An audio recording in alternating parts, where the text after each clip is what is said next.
Good morning, my dear student. Today we talk about reflection of light. और ये एक chapter ray optics का बहुत इंपॉर्टेंट चैप्टर है। सबसे पहले इसके बेसिक कंसेप्ट को हम डिस्कस करेंगे, फिर इससे रिलेटेड फिनोमेना को हम डिस्कस करेंगे। चलिए हम सीधे चलते हैं डायरेक्ट स्क्रीन पर और वहाँ चीज़ें समझने की कोशिश करते हैं स्टेप बाय स्टेप। सबसे पहले ये जो पार्ट है ये रे ऑप्टिक्स का पार्ट है। ऑप्टिक्स क्या होता है, जो स्टूडेंट एग्जाम में पहले से बता दें कि लाइट, उसका प्रॉपर्टी और उससे रिलेटेड जितना भी फिनोमेना है उसका जो हम स्टडी करते हैं वो रे ऑप्टिक्स में करते हैं। ऑप्टिक्स का दो पार्ट होता है, रे ऑप्टिक्स, वेव ऑप्टिक्स। तो उन चीज़ों को हम डिटेल में पहले ही कवर कर चुके होते हैं। सिर्फ आज हम बात करेंगे रिफ्लेक्शन ऑफ लाइट के बारे में और एक सिंपल इलस्ट्रेशन से हम इसको एक्सप्लेन करने की कोशिश करेंगे।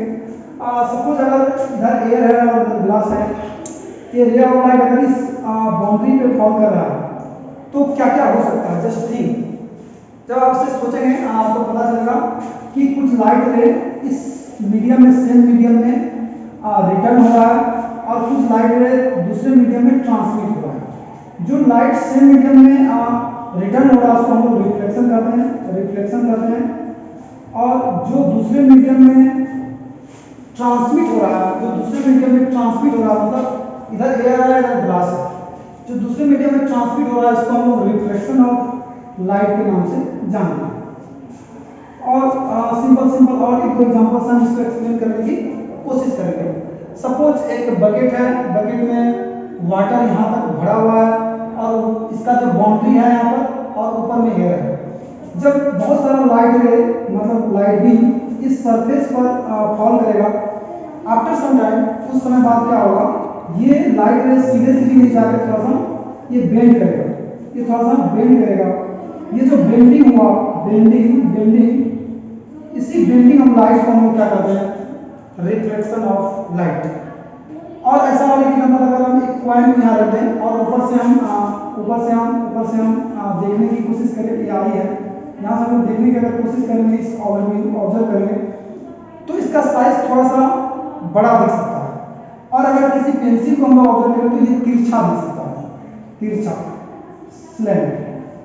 तो ये जो स्लैंट दिख रहा है और ये इसका साइज थोड़ा सा बड़ा दिख रहा है, बिग दिख रहा है, तो इसका बेसिक काउज क्या है? बेसिक काउज रिफ्रैक्शन है। जहां से हम चीजें ऑब्जर्व करते हैं, लाइट जो मीडियम में जाता है और वहां पर रिफ्लेक्ट होता है, जिसके कारण जहां पर रियलिटी में मिलना चाहिए लाइट वहां नहीं मिलके दूसरे पोजीशन में मिलता है, जिसके कारण इन दोनों चीजों का साइज में फर्क है।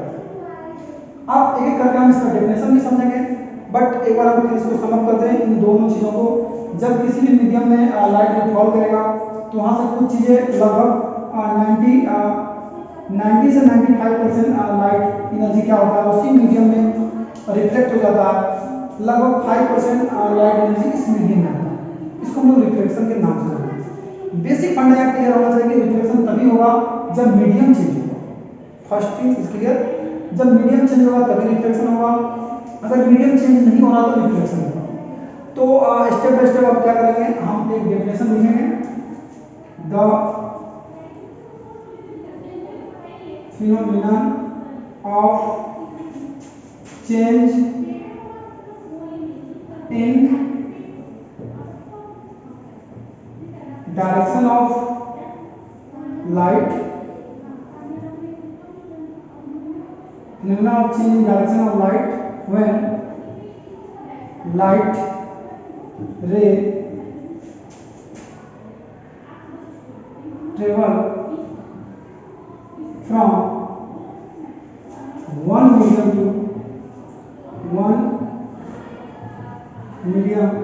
to another medium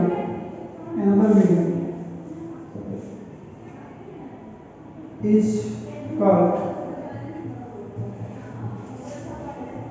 reflection of light। यहाँ पहला कंडीशन है, जब एक मीडियम से दूसरे मीडियम में जाएगा, इस चीज को आप मार्क करेंगे। और ये पहला होगा। दूसरा point, it is due to change in velocity velocity of light, it is due to change in velocity. इसको भी आप मान लेंगे। डेफिनेशन में phenomena of change in direction, तो जब एक मीडियम से दूसरे मीडियम में लाइट ले जाएगा तो उसका डायरेक्शन में चेंज होगा, या यूं कहें कि डायरेक्शन ऑफ लाइट, जो रे ऑफ लाइट होगा वो बेंड करेगा। तो इस प्रकार से जो डायरेक्शन चेंज होगा कब, जब एक लाइट रे एक मीडियम से दूसरे मीडियम में जाएगा। यहाँ छोटा मोटा बात अगर हम करें, दूसरा डायरेक्शन, दूसरा स्पीड, तीसरा वेवलेंथ, चौथा फ्रीक्वेंसी, पांचवा फेज,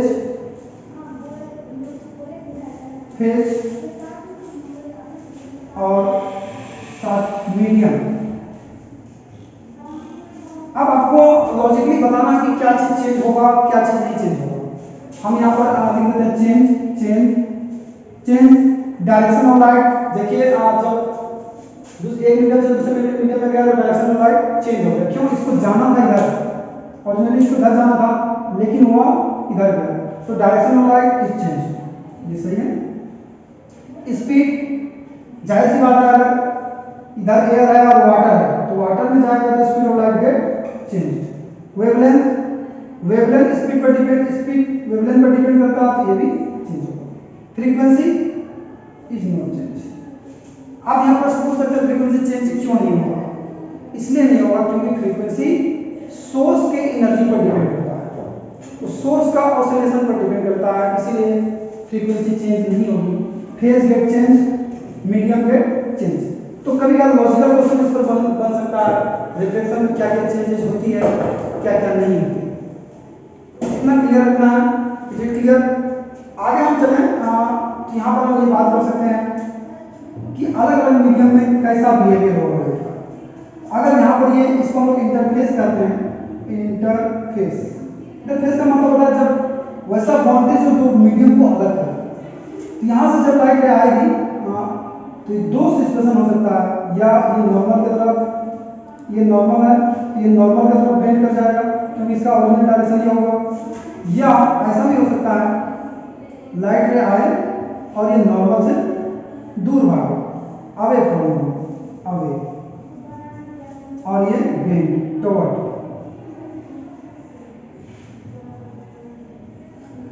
ये तब होगी जब यहाँ रेयर मीडियम होगा और यहाँ डेंसर मीडियम होगा। ये तब होगा जब यहाँ डेंसर मीडियम होगा, यहाँ रेयर मीडियम होगा। तो आप पूछेंगे कि इसमें क्या होगा? इसमें दूर भागा, ओरिजिनल डायरेक्शन से ये था, ये दूर भागा, इसका ओरिजिनल डायरेक्शन ये था और ये इसके नॉर्मल के नजदीक आया। तो रेयर और डेंसर मीडियम क्या होता है? तो संक्षेप में हम बताएंगे, लेकिन will discuss in detail next class. Rare medium क्या होता है? जहां पर स्पीड दूसरे मीडियम के कंपैरिजन में ज्यादा होगा। डेंसर मीडियम क्या होगा? दूसरे मीडियम के कंपैरिजन में स्पीड कम होगा। फॉर एग्जांपल एयर का स्पीड 3 × 10⁸ मीटर पर सेकेंड है, एयर 3 × 10⁸ मीटर पर सेकेंड, और ग्लास में 2 × 10⁸ मीटर पर सेकेंड। ये एयर का है और ये ग्लास का है। और वाटर में अगर आप स्पीड देखेंगे 2.45 × 10⁸। अगर हम देखें ध्यान से, एयर और ग्लास में air is rare medium, glass is denser medium. अगर डेंसर और ग्लास और वाटर में अगर हम देखें तो ग्लास क्या हो जाएगा? डेंसर मीडियम, और वाटर हो जाएगा रेयर मीडियम, क्योंकि इसका स्पीड अधिक है। जिसमें अधिक स्पीड होगा उसको रेयर मीडियम कहेंगे, जिसमें कम स्पीड होगा उसको डेंसर मीडियम कहेंगे। शायद आपको ये क्लियर हो गया होगा। तो आज हम अगर आज के लेक्चर को हम सम अप करें तो क्या क्या हम पढ़ें? पहली बात, रिफ्लेक्शन क्या होता है। दूसरी बात, रिफ्लेक्शन क्यों होता है। तीसरी बात, रिफ्लेक्शन जब होगा तो क्या क्या चीज़ें चेंजेस होगी, क्या क्या नहीं होगी। चौथी बात, जब रेयर से डेंसर मीडियम में जाएगा तो लाइट का बिहेवियर कैसा होगा।